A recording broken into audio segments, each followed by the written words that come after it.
This video is going to be another spicy shift in focus, and it's going to lose some people. Warning issued in advance. And hey, I appreciate the humble audience that I have, and don't want to grow it by not offering my honest thoughts. While in the process of making a decision on what the next video would be, something captured my attention.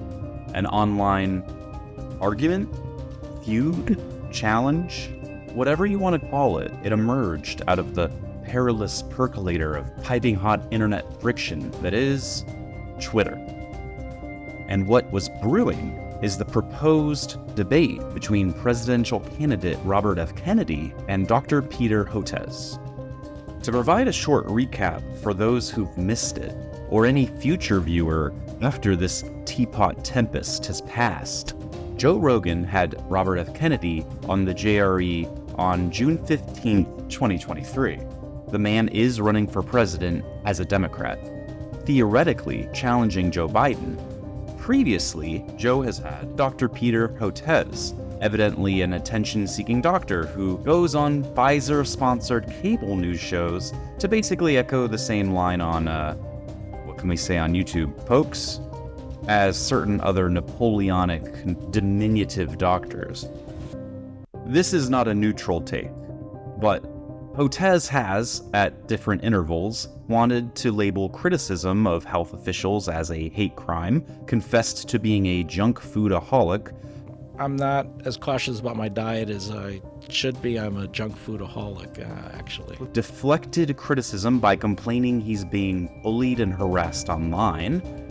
Long story short, Rogan suggested Hotez come on the show to debate RFK, after Hotez made gestures that Spotify should be censoring the RFK episode.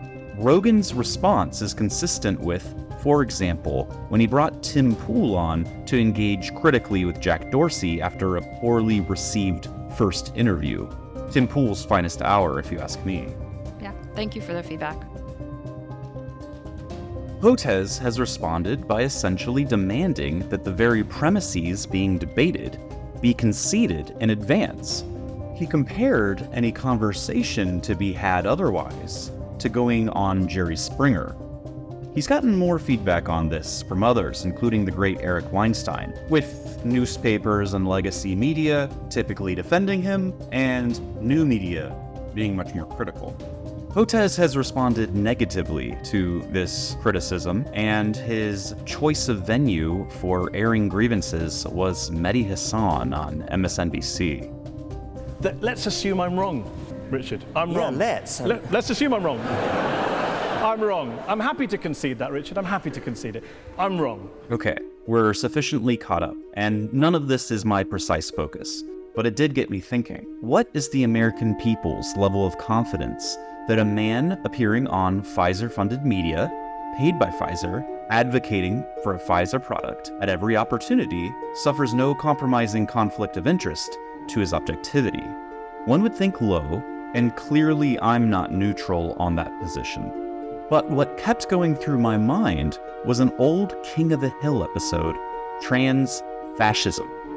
After failing to impress New York investors, Ted Wasanason advocates for the banning of trans fats in Arlen, Texas, putting the barbecue joint Sugarfoots out of business. One individual is particularly vulnerable to enthusiastically but unwisely amending his diet to the new prescriptive guidance, and this, of course, is Bill Dauterive. I'm just glad the government is keeping me safe. Now I can snack my way to a healthier me. Meanwhile, Hank Hill is convinced by Buck Strickland, I'll do it. For America. to keep Sugarfoots cooking as a renegade food truck, bribing police and dramatically dodging media scrutiny. We see in this episode that media has more power to enforce the rule, just or unjust, corrupt or valid, than the law enforcement, given sufficient payoff.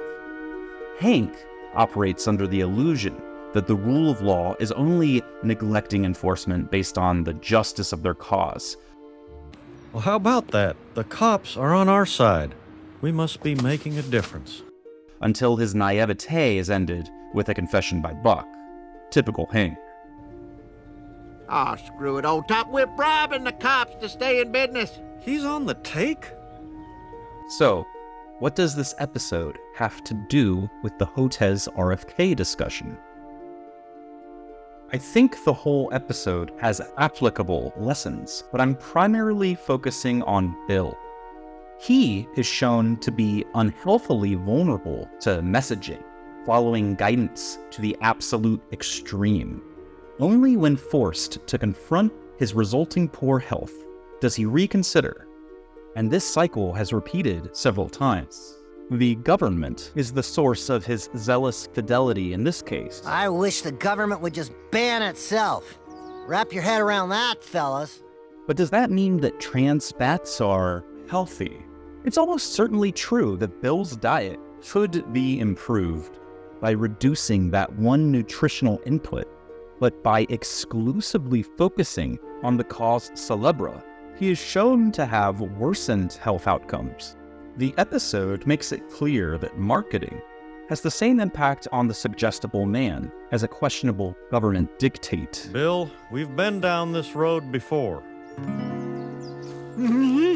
Sugar-free. Light beer. 40, 30, 30. One other focal point mentioned earlier, Ted Wasanasom, a rich and highly successful Arlen resident, is the powerhouse force behind this government and media-enforced regulation. But his motivation for this implementation is selfish, petty, cynical, and paternalistic. He regards himself as better than Arlen residents and excuses his own illicit purchases from Sugarfoots. But the food bans were your idea. A contradiction on the surface, but unlike many, I have the discipline to enjoy these indulgences. That's right, Hank Hill. Ted Masonic song better than you. Perhaps it is education, perhaps breeding. The debate ranges on. Being consistent is a value, but so is the right to change one's mind. When operating within a rigid system, say the law, preferential treatment and application will undermine credibility.